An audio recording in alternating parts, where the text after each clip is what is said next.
어제 아침에 잠깐 말씀드린 대로 남아프리카 공화국 넬슨 만델라라는 사람이 채석장에서 27년간 간수의 고달픈 삶을 살아갔는데 나중에 대통령 취임할 때 클린턴이 축하하고 모든 세계가 조명하는 가운데 이제 초청장을 받은 사람들이 이제 그 자리에 참석하게 되는데 놀랍게도 간수들을 초청했거든요. 깜짝 놀라서 아니 27년 동안 고난 당했고 그것 때문에 스트레스 많이 받았을 텐데 어떻게 된 겁니까? 이렇게 질문을 합니다. 그때 자기의 삶을 쭉 설명하면서 이 사람들을 생각하면 그 속에서 내 마음속에 저주 또는 미움, 복수심 이런 것들이 그 속에서 나를 힘들게 했는데 이제 안 되겠다 이렇게 살아서는 내가 억울하지만 다 잃어버리는 한이 있어도 내가 내 마음만큼은 지켜야 되겠다는 생각을 가졌고 그때서부터 내 삶에 평안이 깃들 수 있었다. 내가 이길 수 있었던 것은 내가 저들을 향해서 내가 복수심을 버렸기 때문이란 거죠. 그리고 그 사람들을 자기가 취임식하는 자리에 오게 한 겁니다. 오늘의 내가 있는 것은 당신들 때문이다 하는 거죠. 우리가 살아가면서 마음만큼 빼앗기지 말아야 됩니다. 마음을 뺏기면 다 무너진 겁니다. 우리가 환난을 당할 수도 있고요, 어려움과 모욕을 당할 수도 있는데 그런데 마음까지 흔들리면 그 다 실패한 겁니다. 그런다 할지라도 마음만큼은 흔들림이 없어야 됩니다. 오늘 저주하는 시므이에 대해서는 아주 영적인 부분이거든요. 그래서 하나님의 주권에 맡깁니다. 이게 완전히 대응하는 태도가 다릅니다. 산비탈을 따라가면서 다윗을 향해 계속 저주하고 돌을 던지고 있는데 신약으로 보면 야고보서에 기록한 대로 3장 10절 같은 데를 보시면 그런 얘기를 합니다. 우리가 찬송과 저주가 나가는 것이 내 형제들아 마땅치 아니하다. 그러니까 우리 입에서 저주가 나간다는 것은 뭡니까? 한 입에서 찬송과 저주가 한꺼번에 쏟아져 나가는 것은 있을 수 없는 일이라는 거예요. 그러니까 당연히 찬송만 나가야 되는데 저주라고 하는 영역은 하나님께 넘겨야 되는 그런 영역입니다. 그런데 시므이는 저주를 하는데 저주했다는 장면을 계속해서 5절부터 14절까지 보면 끊임없이 저주하며 그를 향해 돌을 던지고 먼지를 날리고 하면서 쫓아가는 장면을 쭉 설명합니다. 이게 스루야의 아들 아비새가 그리고 오직했으면 그렇게 얘기합니다. 내 주 왕을 저주하는 저 사람을 건너가서 머리를 베게 하소서. 그 정도까지 어떻게 참냐는 거죠. 근데 11절 12절을 보시면 다윗은 아비새와 보던 신하에게 내 몸에서 난 아들도 내 생명을 헤아려 하거든 하물며 이 베냐민 사람이냐. 여호와께서 그에게 명령하신 것이니 그가 저주하게 버려두라. 혹시 여호와께서 나의 원통함을 감찰하시니 오늘 그 저주 때문에 여호와께서 선으로 내게 갚아주시리라. 그러니까 시므이와 다윗의 만남을 통해서 우리는 교훈을 얻어야 됩니다. 시므이는 세상적이고 육적인 것으로 도전해 왔지만 다윗은 영적으로 대응합니다. 자신을 향해 돌을 던지며 저주하고 있었지만 그래서 그 모습을 7절에서는 사악한 자여, 아주 무가치하고 무익하고 또는 사단을 가리킵니다. 고린도서 6장 15절 말씀대로 또 사단의 자식아 라고 하는 아주 이 저주를 가족과 신하들이 듣고 있는 그 자리에서 아주 모욕스러운 말을 하고 있었던 겁니다. 가거라 라는 얘기는 약속의 땅에서 꺼지라고 하는 저주 또는 욕입니다. 그러니까 이 저주와 돌을 던지는 현장에서 요압과 아비새는 그를 죽이겠다는 겁니다. 그런데 다윗은 허락하지 않습니다. 물론 다윗도 마음이 아팠죠. 그렇지만 참았습니다. 그럼 훗날 솔로몬에게 유언할 때 열왕기상 2장 9절에 보면 시므이에게 그를 평안히 죽지 못하게 말합니다. 결국은 솔로몬에 의해서 죽어요. 다윗은 이 어려운 문제를 어떻게 감당합니까? 그래서 오늘 10절에 보면 여호와께 맡겨요. 여호와께서 그에게 다윗을 저주하라 하시미니 내가 어찌 그리하였냐 할 자가 누구겠느냐. 하나님께 맡깁니다. 11절에서도 그 문제를 어떻게 내 아들도 나에게 지금 반역을 하고 있는데 하물며 저 사람이겠느냐는 거예요. 다른 사람은 마땅하지 않겠냐는 거죠. 그러니까 이 어려운 문제를 인간적인 관점에서 보지 않고 하나님 중심으로 해석하고 있습니다. 시므이의 저주, 욕설, 자신의 잘못을 보고 하나님의 손길을 보는 영적인 시각이 있었던 거죠. 욥은 그 어려운 시련들을 경험했는데 욥기 23장 10절 보면 내가 지금 이렇게 고난 속에 있지만 단련한 후에는 정금같이 나갈 거라는 거죠. 우리가 하나님의 절대 주권을 믿는다고 하는 것은 모든 것은 우연이 아니라 하나님의 섭리로 보는 데 있습니다. 다윗은 이런 말과 태도를 통해서 우리가 얻은 교훈은 하나님께 맡기는 자세입니다. 맡기는 자세. 하나님께 맡기려면 그럼 어떤 자세를 가져야 됩니까? 모든 것을 섭리로 이해하셔야 됩니다. 다윗은 시므이의 저주에 대해서 내 아들도 나를 죽이려고 하는데 이 사람이 하는 행동이야 당연하지 않겠느냐 하면서 인정하고 납득했던 겁니다. 상대가 욕하고 저주할 때 그에게 대응하지 않았습니다. 하나님이 그에게 시킨 것이 아니겠느냐 이해했고 사랑하면 이기는 겁니다. 다윗은 이 시므이의 저주하는 말에 아무 대꾸도 하지 않고 피해갑니다. 상대의 저주에 반응 없이 가고 있습니다. 마치 넬슨 만델라가 이 오늘 본문의 다윗을 본받지 않았나 생각이 됩니다. 시므이는 계속 따라가면서 저주하고 돌을 던집니다. 근데 다윗은 아무 말도 없이 그 지역을 떠나가요. 이때 다윗의 심정이 어땠을까요? 말로 표현할 수 없는 고통이었겠죠. 시편 38편에 보면 13절, 14절에 보면요 이렇게 표현합니다. 나는 못 듣는 자같이 듣지 아니하고 말 못하는 자같이 입을 열지 아니하오니 나는 듣지 못하는 자 같아서 내 입에서 반박할 말이 없나이다. 유구무원님 아무 말도 하지 않고 그냥 그 길을 지나갑니다. 못 들은 벙어리, 듣지 못했으니까 말도 못하는 벙어리가 되는 겁니다. 누가 뭐라고 비난해도 듣지 말고 귀머거리가 되고 하나님이 아시면 되니까 그리고 그 길을 걸어갑니다. 우리가 신앙생활하면서 이렇게 사는 게 되게 어려워요. 힘듭니다. 그래서 기도하는 겁니다. 기도는 그때 하는 거예요. 하나님 내가 이걸 이길 만한 힘이 없습니다 하면서 기도하셔야죠. 이사야 50장 말씀에도 보면 6절에 이렇게 표현하면 나를 때리는 자들에게 내 등을 맡기며 나의 수염을 뽑는 자들에게 나의 뺨을 맡기며 모욕과 침뱉음을 당하여도 내 얼굴을 가리지 아니하였느니라. 우리가 쉽지 않죠. 이렇게 살아간다는 게 예레미야 애가 말씀에도 보면 3장 30절 말씀에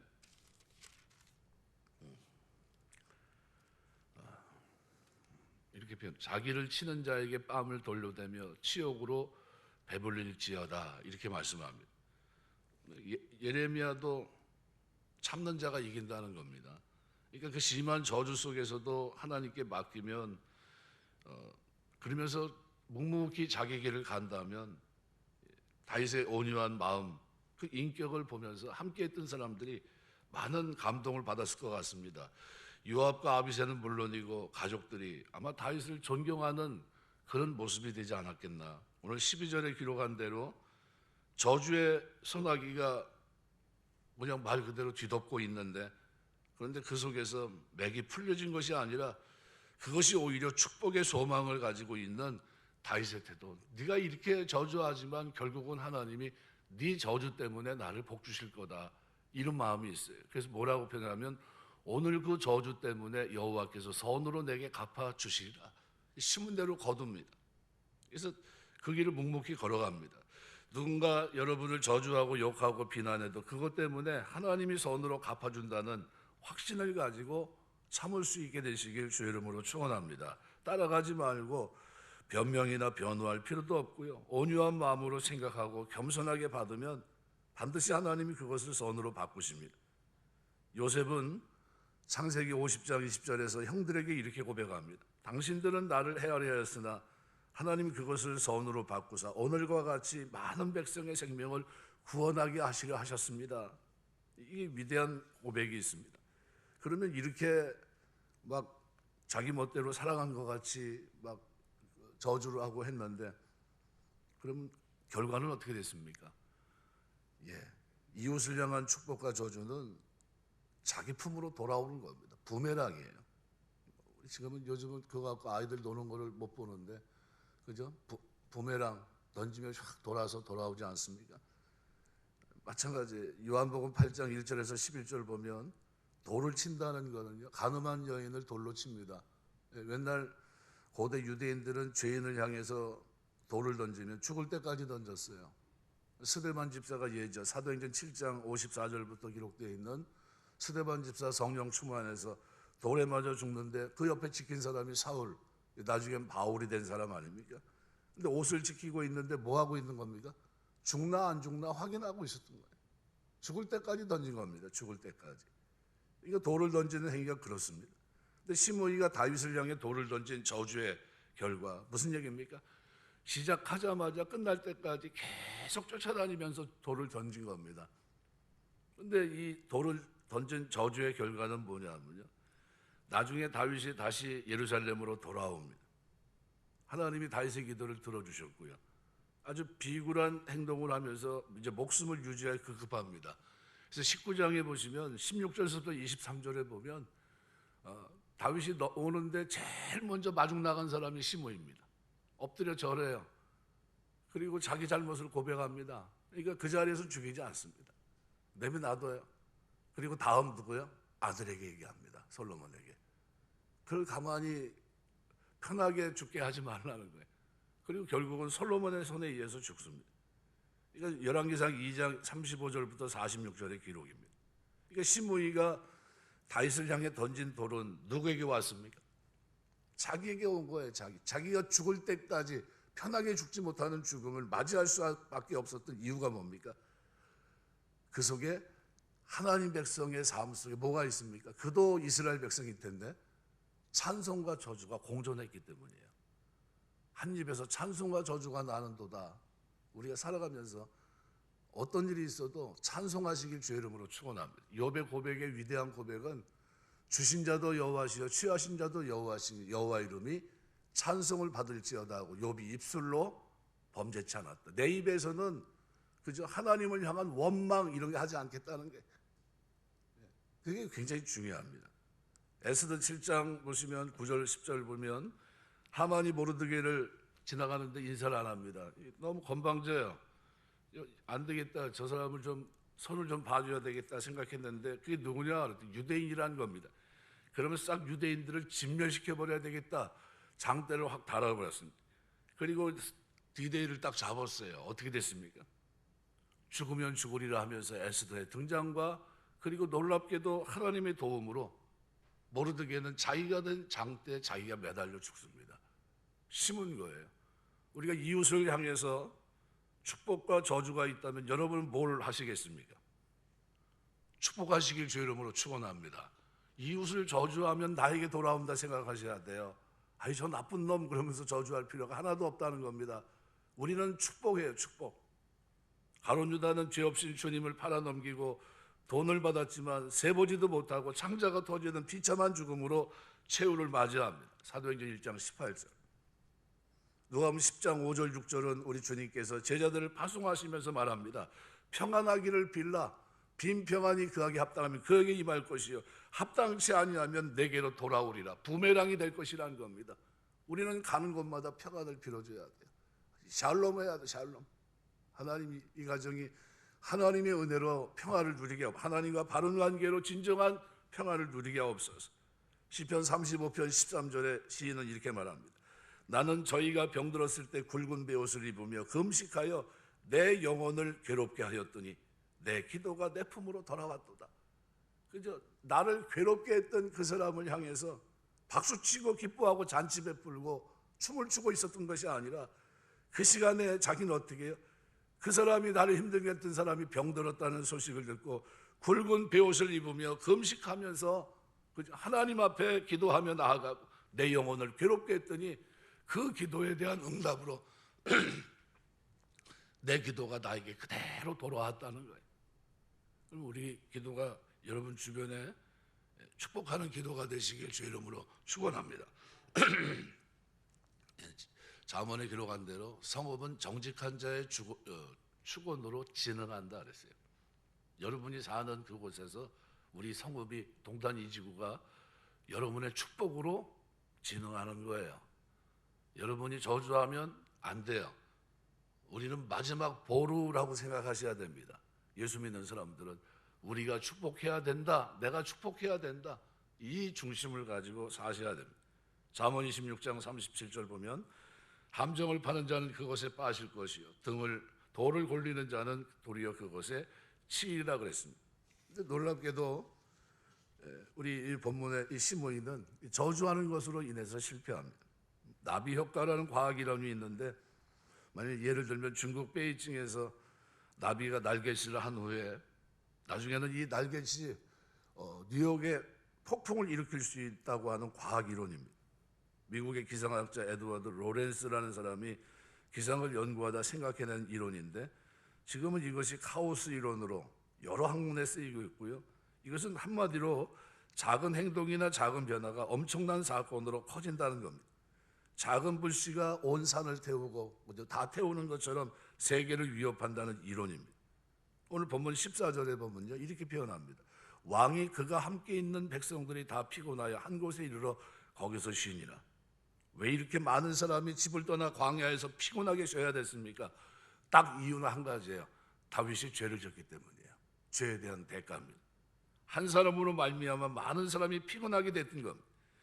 아담 한 사람의 범죄로 인류가 죄와 사망에 곤고하게 살았던 것처럼 한 사람의 순종으로 이 땅에 진정한 자유와 평안이 깃들었던 겁니다. 이 비참한 모습을 우리는 나비 효과로도 생각할 수 있는 겁니다. 다윗이 범죄함으로 인해 예루살렘을 떠나게 되고 돌이 날아오고 사악한 자식이 떠나가라는 모독이 그를 계속해서 힘들게 합니다.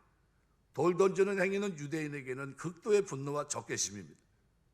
우리가 지은 죄를 회개하면 하나님은 용서하시지만 죄에 대한 대가는 받아야 됩니다. 저주와 돌 던짐을 받게 될 수밖에 없어요. 그러므로 우리가 살아가는 동안 죄를 무서워하고 짓지 않게 되시길 주의 이름으로 축원합니다. 우리가 나 때문에 하나님 영광 가리고 다른 사람에게 피해를 주는 일이 없도록 우리가 하나님의 은혜 안에 경건하게 살도록 노력해야 되는데, 그 가장 첫걸음이 뭡니까? 마음을 지키는 것이고 입술을 지키는 겁니다. 그죠? 무릇 지킬 만한 것보다 내 마음을 지켜라. 생명의 근원이 이에서 남이니라. 그리고 야고보서는 하나님의 사람들에게 한 입에서 찬송과 저주가 나는 것이 마땅치 아니하니라. 오늘 시므이가 실패한 이유는 뭡니까? 그가 저주했기 때문입니다. 저주하지 않았다면 그는 평안한 생애를 살아갔을 겁니다. 그죠? 근데 그가 그 입에 찬송과 저주가 공존하는 경건치 못한 신앙을 가지고 있었고, 그것이 그 인생의 발목을 잡았습니다. 우리가 살아가면서 좋은 날 보기를 원하는 사람은 자기 혀를 금하라 그랬습니다. 우리가 하나님 백성으로 사는 동안 이웃을 향해 축복할 수 있는 언어 생활, 그죠? 그런 중심, 그리고 아무리 힘들어도 그죠? 이 마음만큼은 지키고 살아야 되겠다. 나는 하나님 백성이다라는 정체성을 가지고 살아가는 이 모습, 그죠? 이 모습이 오늘 저와 여러분에게 있어서 하나님의 주권 섭리를 인정하시되 살아가는 동안 우리의 삶 속에 그 하나님이 축복할 수밖에 없는 삶이 저와 여러분의 믿음 생활 속에, 언어 생활 속에, 경건한 삶 속에 있게 되시기를 주의 이름으로 축원합니다. 기도하겠습니다.